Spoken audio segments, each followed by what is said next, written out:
nuestras Biblias en el gran libro de Apocalipsis, capítulo 1 en el versículo 4. Juan, a las 7 iglesias que están en Asia, gracia y paz a vosotros, del que es y que era y que ha de venir, y de los 7 espíritus que están delante de su trono, y de Jesucristo, el testigo fiel, el primogénito de los muertos, y el soberano de los reyes de la tierra, al que nos amó y nos lavó de nuestros pecados con su sangre, y nos hizo reyes y sacerdotes para Dios su Padre. A él sea gloria e imperio por los siglos de los siglos. Amén. Y quiero ministrar acerca de este versículo, la porción donde dice, al que nos amó y nos lavó de nuestros pecados con su sangre. Últimamente he recibido varios testimonios de personas, debido a que se ha estado orando específicamente por personas que están atadas a la nicotina para que sean liberadas. Varias personas me han dicho, hermana, hace 3 meses atrás estaba atada a la nicotina, pero cuando oraron por mí, el Señor me liberó de esa adicción y no he tenido deseo alguno por ella ningún día desde entonces. Y déjame decirte algo. Ninguna filosofía puede quebrar la atadura de la nicotina, drogas o alcohol, pero la sangre de Jesucristo es más grande que cualquier atadura. Cada segundo que pasa, alrededor de este mundo, números incontables de personas están pasando una eternidad, pero una eternidad en el infierno, porque no aceptaron a Jesucristo. Entiendan algo esta mañana. No son los pecados del hombre, fumar, tomar, fornicar, adulterar, que condenan a la gente al infierno.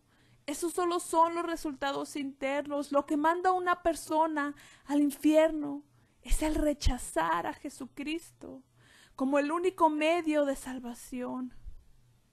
Y no estoy hablando de Jesús más bautizarse en agua, o Jesús y guardar el día sábado, o de Jesús y una membresía en la iglesia, pero de lo que hablo es de aceptar a Jesucristo como el Hijo de Dios, que se hizo en forma de hombre y bajó a este mundo. Vivió una vida perfecta, sin pecado, murió en la cruz del Calvario, derramó su preciosa sangre y el tercer día resucitó, ganando victoria sobre la muerte, el infierno y la tumba. Amén. Existe solo un medio de salvación y yo no estoy hablando de Buda o de Mahoma o de la iglesia de Dios, pero hablo de Jesucristo, el Rey de Reyes y el Señor de Señores. Amén. Estaba leyendo acerca de un teólogo que ya está con el Señor. Él estaba hablando del sacrificio del Hijo de Dios y el derramamiento de su sangre en la cruz del Calvario. Y él decía que sin importar cuántos ojos Jesús hubiera abierto, eso nunca salvó a nadie. O sin importar cuántas piernas quebradas él hubo sanado, eso no salvó a nadie. O cuántas personas él resucitó de los muertos, eso no salvó. Siguió diciendo, aunque el nacimiento virginal fue maravilloso, al igual que el bautismo de Jesús en el río Jordán, donde el cielo se abrió y la voz de Dios se oyó desde el cielo y dijo, he aquí mi Hijo amado, en el cual tengo complacencia. Él comentó, todo eso fue genial y maravilloso. Y dijo, es posible que cuando Dios le dio la ley a Moisés en el monte Sinaí, e incorporado en la ley estaban todas estas festividades, la Pascua, la ofrenda del pecado, las 7 ofrendas en total que se encuentran en el libro de Levíticos. Todas estas ofrendas se concentraban en el sacrificio de un cordero. Él dijo que era posible que desde el momento que la ley le fue dada a Moisés en el monte Sinaí hasta que Jesús murió en la cruz, que 1 millón de corderos pudieron haber sido ofrecidos en Israel. Dijo, no sabemos la cantidad exacta, eso solamente es un estimado, pero dijo, sin importar el número que haya sido, es tan grande que no podemos entender con nuestra mente finita. Y siguió diciendo, si toda la sangre derramada de esos sacrificios se pudiera guardar en contenedores, toda esa sangre no podía perdonar ni un pecado, solo lo podía cubrir. Pero dijo, una gota Una gota de la preciosa sangre del Hijo de Dios en la cruz del Calvario alcanzó para perdonar todo pecado, pasado, presente y futuro. Aleluya. Me gusta algo que escuché hace tiempo. Alguien dijo: ¿qué parte de está terminado no entendemos? Cuando murió en la cruz del Calvario, perdonó todo pecado de una vez y para siempre.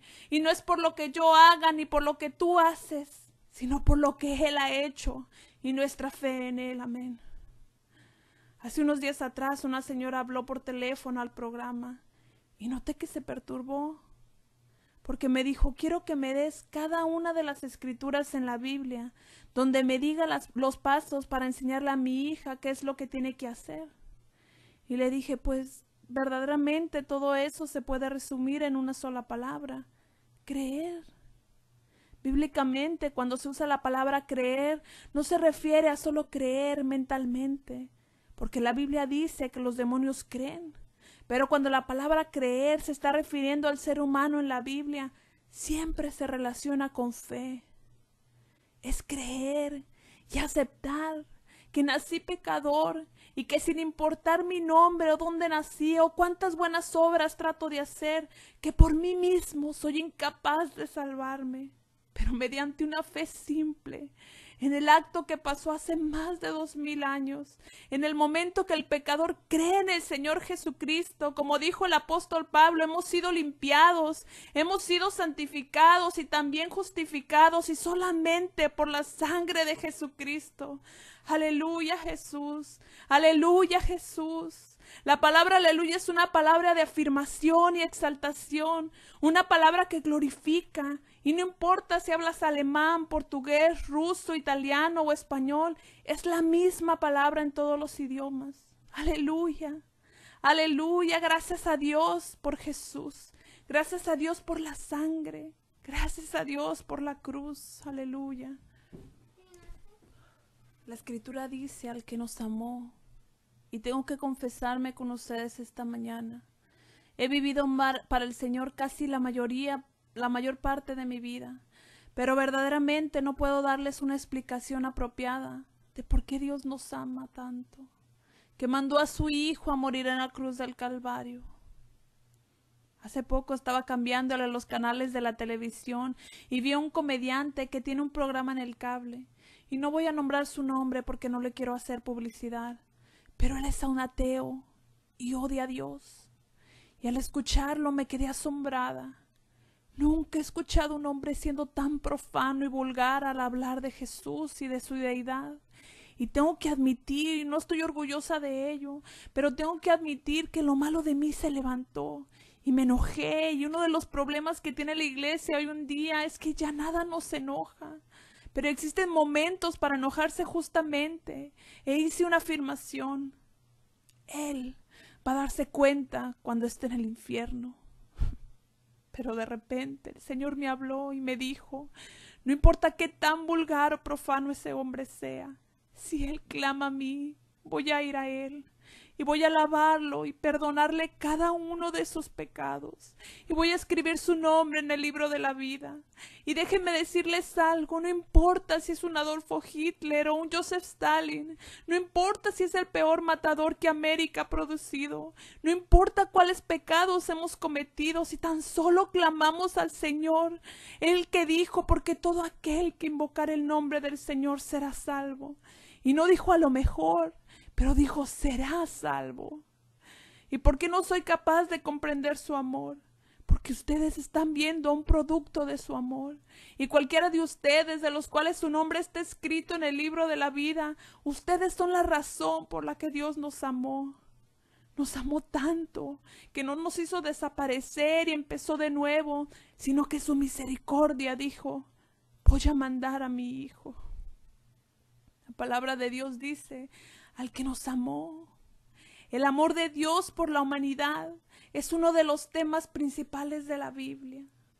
Todos ustedes saben el mayor versículo de la Biblia, en mi opinión, Juan 3:16. De tal manera amó Dios al mundo, que ha dado a su Hijo unigénito, para que todo, ¿se dan cuenta? Que eso somos nosotros. Ese todo nos incluye a nosotros. Todo aquel que en él cree no se pierda, mas tenga vida eterna. Aleluya. En Jesús, la única roca sólida, me sostendré, pues lo demás es arena que se hunde. Para que cualquiera, dice la palabra, ese es usted y también aquel hombre más vil y pecador de los Estados Unidos y aún la persona más pecadora y vil en el mundo. Recuerdo haber estado yo sentada en uno de los asientos de atrás hace algunos años y un hombre estaba sentado a mi lado, el cual venía de una familia prestigiosa, los cuales tocaban música evangélica. Al comienzo del año 1960 escribió una de las canciones más maravillosas, titulada Sin él yo no soy nada, la cual en unos pocos días hizo muy famosa y muy popular en el mundo cristiano, al punto de que varias personas empezaron a grabarla, aún artistas seculares. Siendo solo un jovencito, se hizo millonario y no pudo soportar la fama y dejó su ciudad natal en donde había sido formado, criado en un ambiente pentecostal y se fue a los Estados Unidos. Llegó a ser un guitarrista profesional en una de las más conocidas bandas en Estados Unidos y desafortunadamente la fama fue tal que empezó a consumir heroína y sin pensarlo en muy poco tiempo ya era un joven adicto a la heroína. Él supo que si se quedaba en Estados Unidos iba a morir siendo un adicto. Al poco tiempo regresó a casa con su mamá y su papá con una apariencia extremadamente delgada. Y su mamá, que amaba tanto a Dios, ella empezó a llorar y le dijo: hijo, no puedes escapar de lo que te hemos inculcado, no puedes huir. Y él le dijo: mamá, cállate, no quiero escuchar acerca de Dios. Y ella dijo: no me importa, cada vez que te inyectes esa jeringa vas a escuchar sublime gracia. Cuán dulce el sonido que salvó a un pecador como yo. Este hombre estaba tan hundido en el pecado que compró una iglesia y la convirtió en el club nocturno número 1. Una casa que solía ser un lugar de adoración, ahora era un lugar lleno de pecado y de degradación.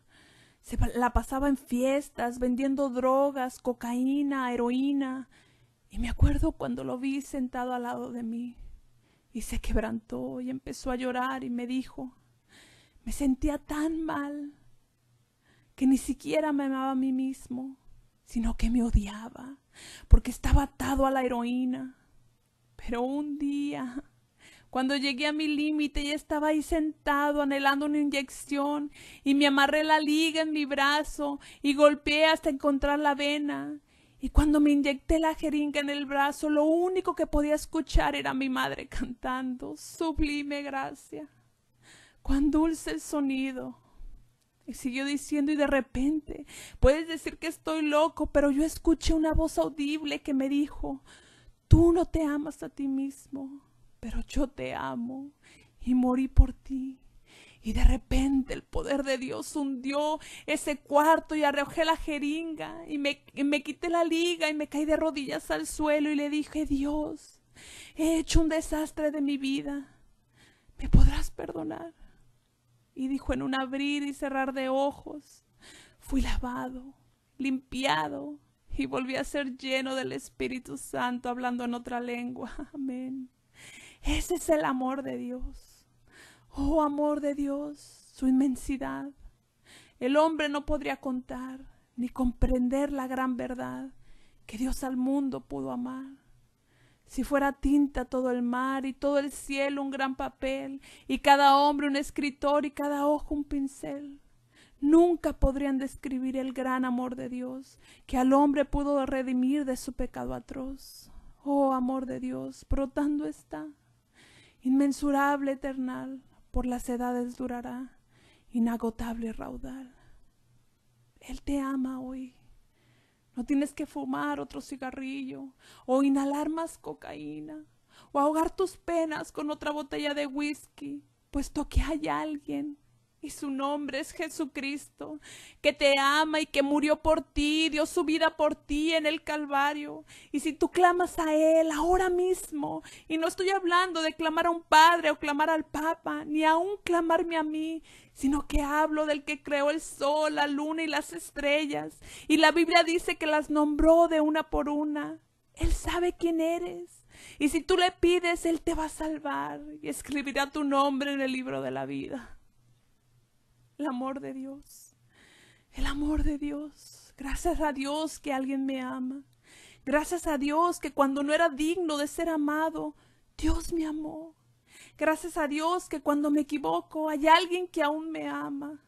Gracias a Dios que si mañana hago un desastre de mi vida, Él no me va a desaparecer o se va a alejar de mí, sino que me llama amigo, me llama hijo. El amor de Dios. El amor de Dios. No tienes que apuntarte con una pistola en la cabeza, ni tampoco tomar un frasco lleno de pastillas. No tienes que tomarte el veneno. Tu corazón puede estar quebrantado y un hombre o una mujer pudieron haberte desilusionado. Tus hijos te pudieron haber dado la espalda. Pero hay uno. Amén, hay uno que puede volver a restaurar ese corazón y hacerte un nuevo hombre o una nueva mujer. Si algún hombre está en Cristo, nueva criatura es. Las cosas viejas pasaron, he aquí todas son hechas nuevas. Oh, aleluya, aleluya. Primera de Juan 4:8 dice, Dios es amor. Él no solo tiene amor, pero Él es amor. Cada fibra de su ser, cuando estaba colgado en esa cruz, en la más terrible agonía, tenemos que entender y tener cuidado de no enfocarnos solamente en su sufrimiento, porque aunque sus sufrimientos fueron horribles y trágicos, sus sufrimientos no nos salvaron. Pero tampoco podemos olvidar o minimizar sus sufrimientos, porque sus sufrimientos fueron por nosotros. Esa corona de espinas en su cabeza fue para que tuviéramos paz en la mente y no ser atormentados. Y algunos de ustedes están siendo atormentados, pero Dios te puede liberar. Las llagas en su espalda no fueron solamente para librarnos de nuestros pecados, pero fueron también para nuestras sanidades del cuerpo. Su costado, que fue traspasado, donde dice la palabra que salió sangre mezclada con agua, la sangre un tipo de la redención y el agua un tipo de la vida del Espíritu Santo. Él fue despojado para que nosotros pudiéramos ser llenos, aleluya, ser llenos de la salvación, al igual que ser bautizados con el Espíritu Santo, al que nos amó. ¿No estás agradecido de que te amó?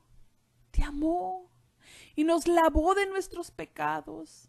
En esta afirmación vemos el hecho de que el lavamiento de nuestros pecados mediante el derramamiento de su sangre, nos muestra la mayor expresión de su amor. Juan 15:13 dice, nadie tiene mayor amor que este, que uno ponga su vida por sus amigos. Mi muerte y tu muerte, no importa cuán activa tu muerte fue, esa muerte no pudo haberte salvado. Pero por la muerte de uno, muchos van a ser salvos, aleluya. Escuché una historia donde había una señora que orgullosamente se nombraba bautista y su vecina le invitaba a un avivamiento pentecostal y la señora siempre decía, yo no voy a ir a ese lugar de locos que se hacen llamar iglesia. Y finalmente el último día dijo, está bien, voy a ir. Y fue. ¿Y qué día escogió para ir? Pues el evangelista invitado no pudo ni predicar, porque el lugar se llenó de la presencia de Dios y la gente empezó a correr, brincar, danzando en el Espíritu Santo. El predicador se dejó guiar por el Espíritu y al final él pensó, wow, qué derramamiento del Espíritu. Y cuando se dio la vuelta, ahí estaba la mujer y le dijo, ven acá, jovencito. Y él le dijo, sí, señora. Y ella respondió, déjame decirte algo. He caminado toda mi vida para el Señor. He leído la Biblia de pies a cabeza más de una vez. Y dijo, yo nunca he leído en el Evangelio que Jesús alguna vez brincó corrió o gritó como ustedes lo hacen. Y si Él nunca lo hizo, ¿por qué ustedes lo hacen? Y él dijo, señora, usted tiene razón. Jesús nunca brincó ni corrió, pero a cada persona que Él tocó sí lo hizo. Aleluya, gloria a Dios. Cuando Dios te ha lavado tus pecados, hay una reacción. Cada día te levantas y dices, soy salvo. No hay nada en mi contra. Cada pecado ha sido limpiado. Fijémonos en esto, dicen nuestros pecados, en plural. Esta palabra declara cuál es nuestro problema. Nuestro problema no es nuestro medio ambiente, ni nuestras finanzas, tampoco nuestra falta de educación, sino que nuestro problema es el pecado. Y la única cura es la sangre de Cristo. En su propia sangre. La doctrina de la sangre de Cristo nos ha lavado de todos nuestros pecados. Es la pieza central de la palabra de Dios, así como el agua física nos limpia el cuerpo del polvo de cada día. La sangre de Cristo lava cada pecado y quita toda mancha. Y estoy aquí para decirles que el diablo ha tratado de cerrarte las puertas, pero sigues ahí. Su sangre todavía libera a los hombres. Aleluya. Démosle la gloria a Dios. Amén.